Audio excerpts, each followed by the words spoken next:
In a building site in the south of Kirkuk city, Kurdish special forces follow up on a tip-off that an ISIL sleeper cell is hiding here. They soon discover a container buried underground. Hidden inside, a large cache of weapons, ammunition and explosives.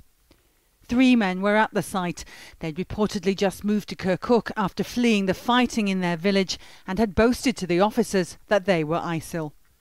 The men and the evidence were handed over to the local Iraqi police to be processed and sent to the courts. But the Kurdish security officers had little hope the suspects would be convicted. Many judges at the courts told us that their homes are in the south and are not protected, so ISIL attacks them. Others are too afraid to put their families in danger, as they've been getting death threats.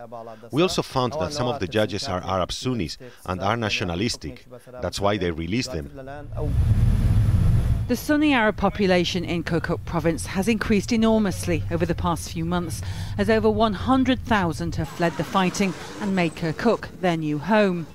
It's become a nervous city, with the security forces finding it difficult to track down those suspected of being loyal to ISIL hiding in this community. There are 2 kinds of Sunni Arabs. Some are in league with ISIL and some are against them. It's very important for us to give updated information to the airstrike so they don't attack the wrong side. That's crucial for us. We have very good relations with some of the Arab tribes. We're also telling them to stay away from ISIL. We don't want to turn them into our enemy.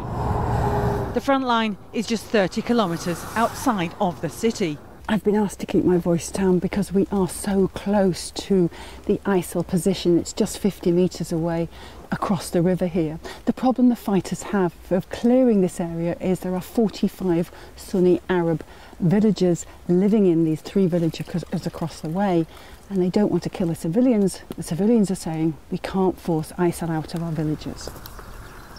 A coalition airstrike hit a vehicle across the river 3 days ago, killing 4, including 2 senior ISIL commanders. But the coalition's operations hub won't launch attacks where civilians are still living. And they cannot help to weed out ISIL sleeper cells. Only a fully functioning security and judicial system can hope to do that.